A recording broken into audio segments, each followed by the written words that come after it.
Every morning at exactly 6:15 I woke up nauseous. Not hungover. Not sick. Just poison feeling. The doctors ran tests for months. Blood panels. Scans. Neurology consults. Nothing abnormal. Stress, they said. Maybe anxiety. I don't have anxiety. I have patterns. My name is Caleb Mercer. 42. Structural engineer. Logical. Grounded. I don't imagine symptoms. But the nausea only happened on weekdays. Never on weekends. That detail stayed with me. One Tuesday on my way to work, the subway stalled between stations. Packed car. Shoulder to shoulder. A street jeweler, the kind who repairs watches and chains from a small velvet case, was standing near the door. When the train lurched, he grabbed my hand to steady himself. His fingers brushed the gold chain around my neck. He froze. "Take off the pendant," he said quietly. I frowned. "Excuse me?" He leaned closer. His eyes weren't curious. They were sharp. "I can see what's inside it." I instinctively stepped back. "My wife gave this to me for our anniversary." He didn't smile. "Then open it," he said calmly. "Open it in front of me." The subway lights flickered once. For a second it felt like the entire car was listening. "It's sealed," I said, gripping the pendant. "It doesn't open." The jeweler tilted his head. "All pendants open. Some just don't want you to know they do." I almost laughed. Almost. But something in his tone wasn't theatrical. It was technical. "I repair antique lockets," he continued quietly. "That hinge line? It's microscopic. Custom work." My pulse started climbing. My wife had given it to me 6 months ago. Engraved. Personalized. "So you'll always carry my heart," she'd said. I swallowed. "You're mistaken." He didn't argue. He just reached into his velvet case and pulled out a thin precision tool. "Open it here," he said. "Or open it at home. But open it." The train screeched back into motion. The moment broke. When the doors slid open at the next station, he stepped out. Before leaving, he looked at me once more. "You said you feel sick in the mornings?" I froze. "I didn't tell you that." He held my gaze. "You didn't have to." And then he disappeared into the crowd. I didn't go to work that morning. I stood on the subway platform long after the train left, my hand wrapped around the pendant like it might bite me. Microscopic hinge. Custom work. 6 months ago. The nausea had started 5.5 months ago. I told myself this was paranoia. A stranger planting doubt. A coincidence. But logic doesn't ignore timelines. I went straight home. My wife was at her Pilates class, Tuesdays and Thursdays at 7:30 a.m. Like clockwork. Patterns.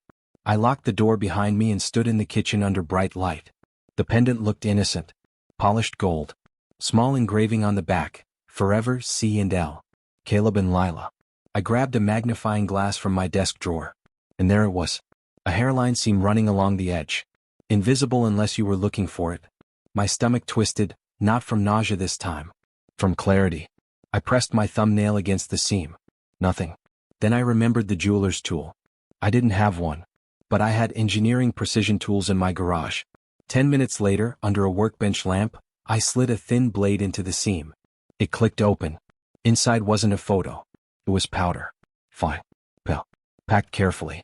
My hands started shaking. And for the first time in months, I knew exactly why I'd been sick. I didn't touch the powder. Engineering teaches you one rule: never contaminate evidence before you understand it. I set the pendant down carefully on the metal workbench and stared at it under the lamp. Fine grains. Almost weightless. Packed in a shallow cavity behind a thin mesh lining. So it wasn't meant to be swallowed. It was meant to breathe. Every morning I wore it while shaving. While making coffee. While standing under hot shower steam. Heat. Moisture. Friction. Controlled exposure. My stomach dropped. I sealed the pendant inside a Ziploc bag and drove straight to a private lab downtown. Not a hospital. Hospitals talk. Labs test. I didn't tell them the story. Just said I suspected contamination. Paid cash. 3 hours later I got the call. "Mr. Mercer, preliminary analysis shows trace amounts of thallium compounds." Thallium. I didn't know much about it. I didn't need to. The technician continued. "Low-dose exposure can cause nausea, fatigue, nerve damage over time. Over time. Slow. Deliberate." I hung up and sat in my car outside the lab. 6 months of marriage anniversaries. 6 months of her adjusting the chain around my neck herself. And every morning, she kissed me before work. I didn't confront her. Not yet. People who poison slowly don't panic easily. They plan. They measure. They wait. So I waited too. That evening, I wore the pendant like nothing had changed. When Lila came home, she smiled the way she always did, soft, attentive, almost concerned. "You look pale again," she said, brushing her fingers against the chain. Adjusting it. Adjusting the dosage. "I'm fine," I replied calmly. "Just work stress." She studied me for a second longer than usual. Calculating. That night, while she showered, I replaced the contents. I emptied the thallium into a sealed container and filled the cavity with inert powder, crushed vitamin supplement. Same color. Same texture. Harmless. Then I closed the hinge. Semen visible again. The next morning, I watched her carefully. No hesitation. No fear. She fastened the chain around my neck herself. "You always forget," she said playfully. But here's what she didn't know. I had already filed a quiet police report. And I had installed cameras in the house. Not obvious ones. Discreet. Targeted. Because poisoning is a long game. And if she thought I was still weakening, she was about to discover I'd stopped playing victim. 3 days passed. No nausea. No dizziness. No trembling hands. My body felt clearer than it had in months. Lila noticed. "You seem better," she said over dinner, watching me too closely. "New vitamins," I replied casually.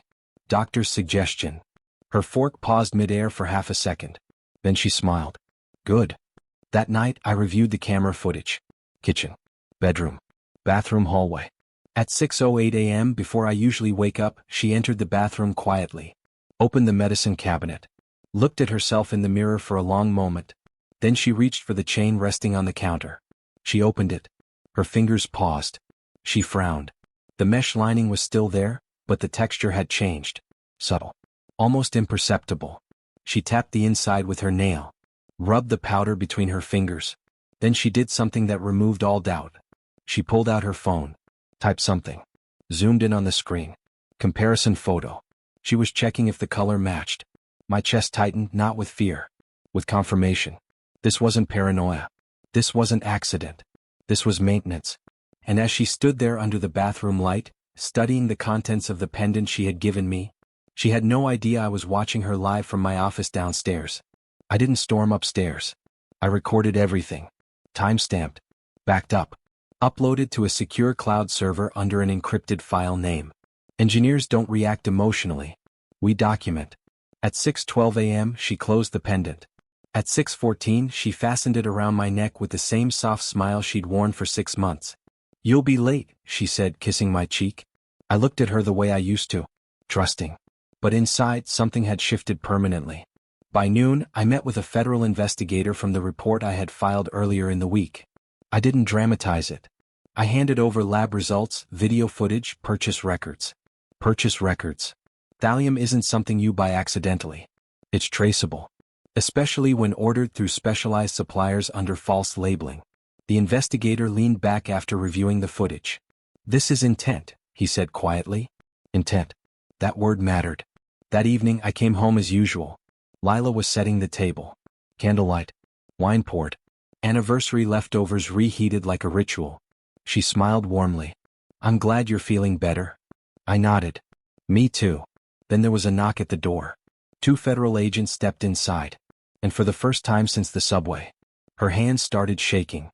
The candles were still lit when they read her the warrant. Lila didn't scream. She didn't confess. She did something far more revealing. She looked at me. Not with guilt. With calculation collapsing in real time. "This is insane," she said evenly. "He's sick. He's paranoid." One of the agents placed a clear evidence bag on the dining table. Inside it, the pendant. Seemed visible now. No illusion left to protect. "We recovered trace purchase records of thallium compounds tied to your account," the agent said. "And we have video documentation of you accessing the device." Device. Not jewelry. Not gift. Device. Her composure cracked then. Not tears. Anger. "You went through my things?" "No," I said quietly. "You went through my bloodstream." They escorted her out past the neighbors' windows. The house felt different immediately. Not quieter. Just honest. 6 months of controlled exposure. 6 months of watching me weaken. I kept the pendant. Not as evidence. As reminder. My name is Caleb Mercer.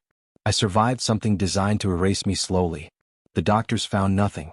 A stranger on a subway saw everything. And the only thing more dangerous than poison is trust given to the wrong hands.